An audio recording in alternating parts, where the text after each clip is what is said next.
You're watching the NIT on ESPN. You thought the war on I-4 was over because they're in different leagues now? No way.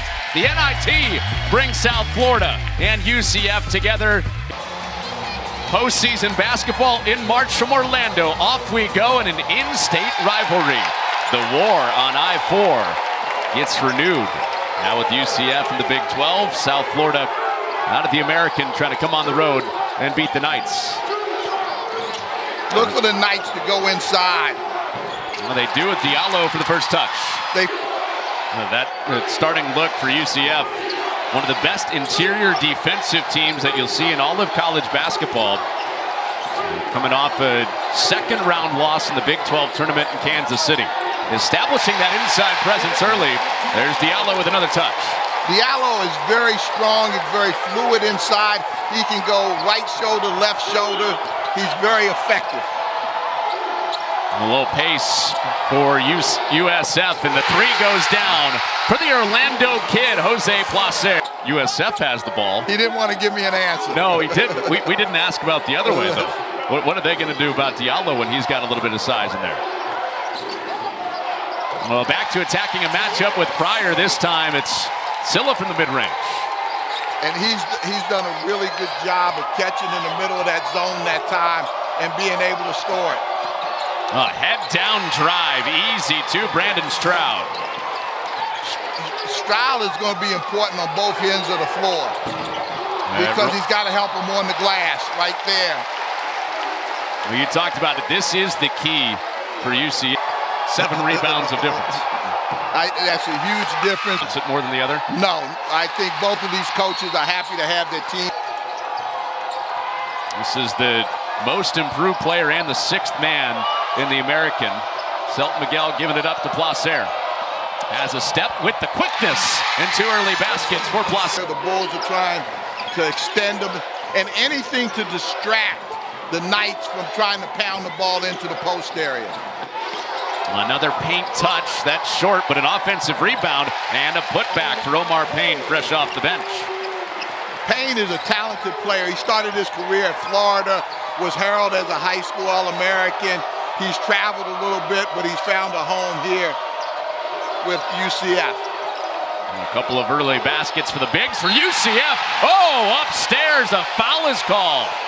Payne got back into the protecting, and layups are not going to come easy with UCF fans still stating their case. He didn't deserve best in the American. UCF top 15 in the country.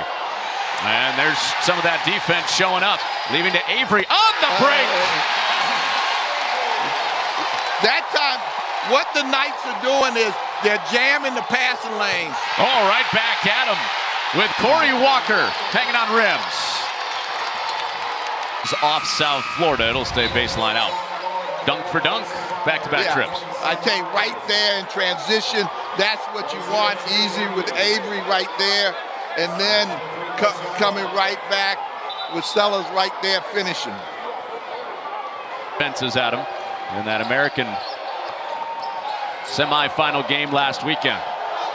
And Youngblood has not been a factor in this game so far.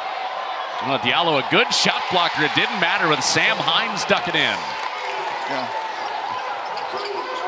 I told you I thought Diallo would wind up playing Hines or... Oh, hello, Hines to snatch that defensive rebound. You know, Coach Dawkins said he really has loved this team and the way that they've stepped up with every challenge and come back after failures, and they're showing it tonight. The Cardoso bank shot, yeah? Yes, indeed. Well, can't wait to watch the women's tournament starting tomorrow. ESPN and ABC are home for everything women's basketball throughout the tournament. Antoine Jones. Plus the Knights do not concentrate on going inside. I think USF has kept him out of it a bit too early on that tip back. See, but right now the Knights are not getting shots out of their offense. Everything, all the shots they're getting are being created. Great ball movement.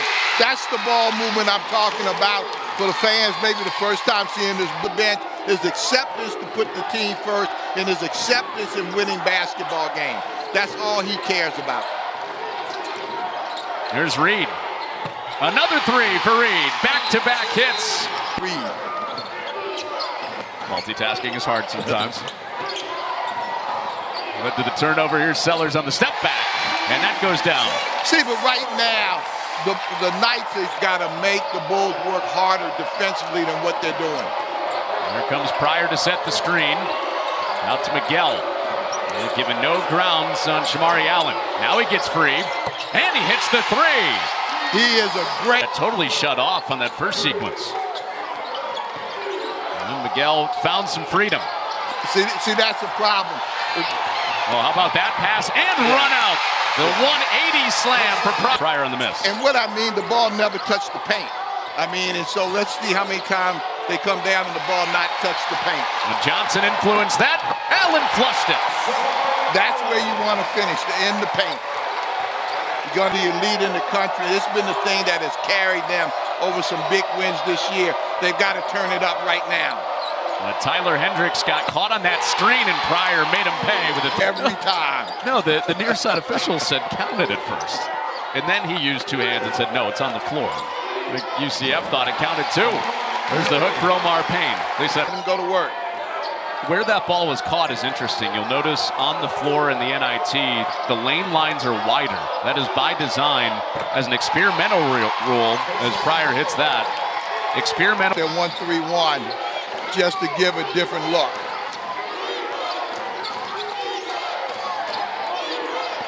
In that different look, it does go into the paint, and the lefty hook for Payne goes down. That's what it really doesn't matter when you really move the basketball and you look to get the ball inside. And Pryor contested three. Nope, Hines active. Second chance, swarmed, and he's fouled. There were three Knights down there. There was one Sam Hines. The third foul. But this is one thing with this Bulls team. Let's help them build a 13-point lead on the road against their rival. Sellers in tight, no, got it back, went to the other side. Ref after that make. Ripped away by Johnson, but numbers back for USF. He didn't mind, didn't get the bounce, and a big-time rebound to finally score. Will that be the start for Darius Johnson on the board for the first time? Right now, the Bulls are spreading the floor, and right away, Miguel drives the basketball. It's been loud in-game. Miguel is not complained about it. He's done a great job. You get to the foul line. They need Sellers to get going. Sellers is 3 for his last 21 from the three-point line. There's Johnson off a shot fake. Count that, and one. And that was the first two things. They need to get point paints. They need to get free throw points. They got both on one play from Darius Johnson. Placer started hot and turns it up again from three. To the free throw line. Oh, that almost banked in for Youngblood. Didn't get the bounce though. Three, Johnson. Oh, he would have really been starting to turn it up, but there's Avery going right up. Basketball. Take it from side to side. Less dribbling, more passing, more player movement, I think is what they need. The ball sticking here with Johnson until he goes, and back to the free throw line. Hines saying he fouled. He got the earlier foul on Walker. Just one foul on getting there for the second time in short order, and we're going to call that a producer's jinx. And you Thank you, producer. It goes through. Attribute what you do going straight to the basket, but it's really effective in the transition game. Avery wildly into the lane, got his own, and back up, and he's wrestled down by Walker.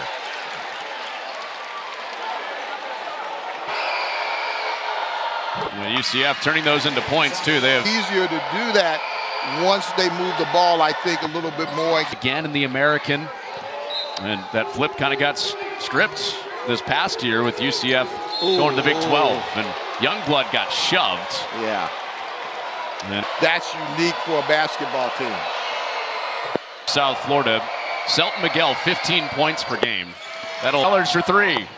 In and out. Diallo, second chance. Brought it down, though. And the Bulls capitalize. Miguel out in front. Johnson ran him down. Scramble for it. And Placer to the free throw line. Miguel that time. UMBC to Jacksonville. In Florida and play, like staying in Florida to play. So if they go off and they get a chance to come back, a lot of them really enjoy coming back. Well, Placer went to UMBC the year after they beat Virginia as a 16 seed. Just that 1 year there, and a strong left-hand finish for Sella. Bulls will not try to go 2 for 1. They had an outside chance at it if they went real quick. Down to 10 on the shot clock. Youngblood gave it up. Placer having a great first half. The Bulls come out in a 2-2-1. The shot clock is off, and Reed fouled, and UCF is in the bonus. Ending for Kent State. Akron, obviously, seconds left. Akron wins the game, goes to the NCAA tournament. Pryor reels in the miss. Inside 10 seconds to go with the shot clock off here. USF trying to add to the lead. Hines give up. Miguel, deep three, cashes that in. I told you he makes tough shots. There's nobody that makes tough shots in this country any better than he does. Miguel from way downtown into the locker room for the Bulls, leading on the road in the NIT first rounds. The logos, which are beautifully designed, a little homage to the glass windows at Hinkle Fieldhouse. Experimental rule for next year. If you hit one from the NIT pad, like Miguel did, you get 4 instead of 3. You down with that? Can we put that in front of the committee? Nobody listens to me with the rules and officials, so it sounds like you disagree. It sounds like you're non-committal. The second half starts with Sellers hitting from the mid-range. Need him to step up and score the basketball. The Knights has a whole half right now. They can take their time. It starts with playing good defense. Now Pryor hits him back with a 3. After the regular season title, USF just that 1 game away from being in the big dance. 5 on the shot clock. We got to get to work here. Down to 2. Johnson, quick fire. Got that. The Pete Davidson lookalike. That's what student sections all across the American this year have showered onto Case and Pryor. Stroud's going to the free throw line. But you see that comes out in practices, passing the ball to somebody else. They've seen him before, so it's really not a distraction. So if you see an object on the street and then it's placed behind the basket, no problem. Got it. Down with that logic. Here's Sellers slicing in for 2 more. Placer, hot hand in the first half, poke from behind. UCF starting to turn up a little pressure. They've got to get the ball in the paint. They do. Diallo lost the ball but got fouled. That's the one I was talking about. We've seen a lot tonight from Sellers. He hasn't been making them, so all of a sudden you don't have to extend.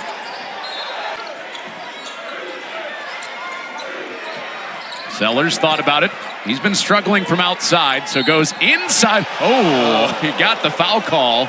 This time doesn't get the bounce. This is Sellers at the free throw line for UCF. The AAC tournament over Temple. All 3 of those last misses were really quality shots. Why do you think the coaches were shaking their heads right before that? A multitude of things. Everything. Backdoor pass for Placer was not. Watch film, and all of a sudden they're not doing what you practice. It could be little things, how you handle ball screens, where you want to get the ball. It's that time the Knights get back inside. You know, it just keeps coaches up at night. I think that pocket pass and that footwork will make Johnny Dawkins lose the head shake a little bit. And the steal for Sellers. 3 on 2. Sellers, man at the top, what a foul. But you see that look? Man comparisons. Remember the former Miami, but all the flash, all the sizzle has also led to production. Back-to-back-to-back double-doubles for Case and Pryor. And you can't leave him open. Jose Placer. Hurt because several of their misses at the line has been one-and-ones. Well, they're 9 of 18. The Knights are from the free throw line. Sellers banging in, and he's done a good job getting there. Staff and the players. Who's the loosest player you've ever seen on a college basketball? His moves he was going to make and how we needed to guard him. 13 and a half minutes to go. Bad call, says the Knights crowd. And Johnson takes it away, leading the break. Sellers lays it home. I tell you this about Johnson. He gets fired up. That call might get them going. Oh, now with some fans in green making the trip. Then they can't let this zone slow them down. They still have to attack in the paint. Driving kick. Johnson shot fake. Got the blow by and the three. They may have woke him up. And they're at clinics and they're working on their craft. I think the difference between really good officials. Oh, look at Pryor. Look at Pryor. Had absolutely no space to get that up. You talk about emotional players. Well, he is really talented. I mean, he may have some antics, but he is really talented. And a slapback three for Silla. Game. Allen looking to tie it off the rim and secured by Kobe Knox. Knights fans wanted to carry. Miguel, shot fake, backs the three. You got to stay in front of him. This game. And USF has hit 12 of them.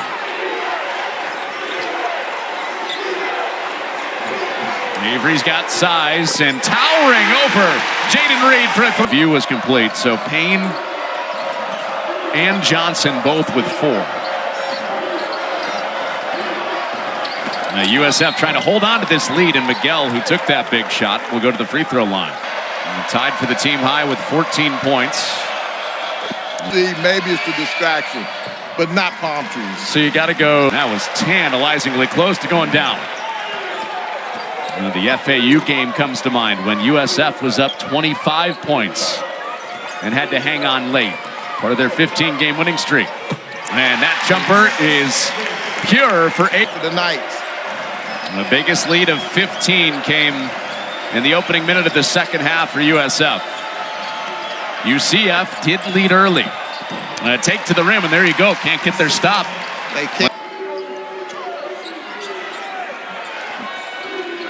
Right now, Avery's been their best offensive weapon. This is Allen. Back to the rim. Kept his feet this time. You talk about... Driving kick. Stroud gives it up. Walker. Ball buzzing around. Miguel off a shot fake.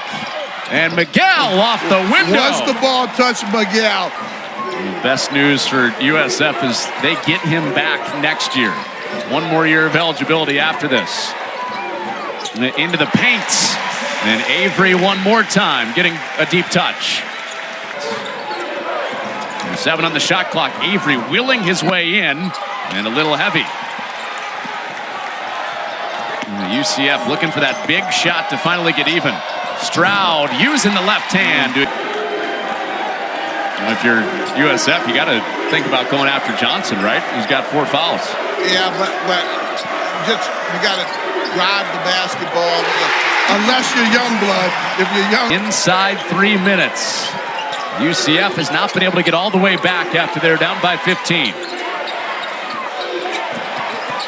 Johnson driving kick. Avery pulls and connects. He has been the... Down to 10. Pryor getting good resistance from Sellers. On the re-attack. Shoulder fake. Pryor short. Jostle for the rebounds. Sellers grabs it, but a foul. And it's going against Youngblood. They're shoving and over the back. And so you want the grab on Allen maybe to be looked at?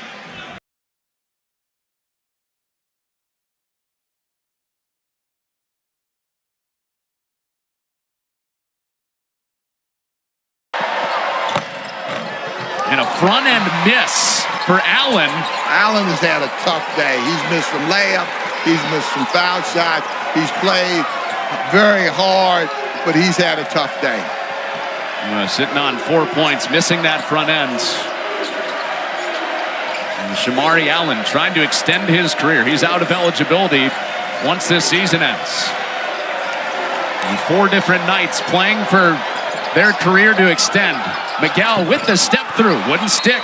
Offensive rebound and a foul done to the ground. Palm trees, Pryor earns another. It'll be a 2-possession game. And he does. Jason Pryor perfect on that 1-and-1 chance. Minute and a half to go. Well, that almost looked like the horns down signal on this play call. 1-3-1. There's Johnson, and he's fouled. Did you catch that? The set play call to the opposite side of the lane. Johnson misses. Again, or closer. And he does correct on the second. 21 seconds away from their first NIT win since 1995. It's been a lifetime for some. And Placer getting hounded. Got to get this across here. And a timeout. He sets. So that saved the possession. Has USF down to 1 timeout. Now the steal. Avery with the takeaway. Chance to cut it to 1 possession. Recovery from Reed. Johnson takes and gives up. The 3 is heavy. And a rebound for Knox for South Florida. Inside a minute to go. And now you got to start thinking about a foul, and there it comes. Ooh, that was close to a turnover on the split for Reed. Yeah, he's getting 2 out of that possession as opposed to taking a... In music after basketball, very good performer in that way, and in a big moment. And bail him out and help him. Inside the final minute, 3, Sellers cashes it in to keep it in touch for UCF. See that? The inbounder knocks into Miguel. UCF doesn't foul right away. Now you got a foul. They're looking around like they were going to foul. Hendricks didn't give it, and now they do. But and Knox doesn't hit either of them. And Johnson working quickly. UCF trying to erase what was a 15-point lead for USF in the second half. Half a minute to go. Sellers is stripped. Reed away with it. And Reed is fouled and shoved into the cheerleaders. And South Florida over there with aggression. Sellers in there shoving for UCF. And here we go again. There you see, coming down. He's trying to get out of there. He gets banged pretty good.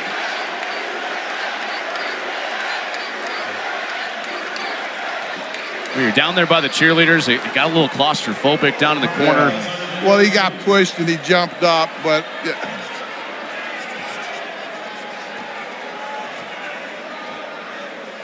Bruhaha. And now made free throw for Reed. Night could well be over. And can UCF earn Johnson another game this season? Avery a 3. In and out. Rebound Miguel. And he is fouled. Yeah. South Florida 1 step closer. It'll be their 25th win in the NCAA tournament with a new coaching staff. And not finished yet. UCF down by 7. Got to happen fast, though. Sellers inside 10 seconds. In and out. Pryor a rebound. 5 seconds to go, and he's fouled with 4 on the clock. Really good skill set. And a lot of really good job for him. Well, there was a chance that FAU was going to dominate all the headlines in the American this year, but South Florida has done their part, winning the regular season and now beating their rival in the war on I-4. That basket will count, but it's finished. South Florida, for the 3rd time in a row, beats UCF, this time in the first round of the 2024 NIT. 83-77 Bulls.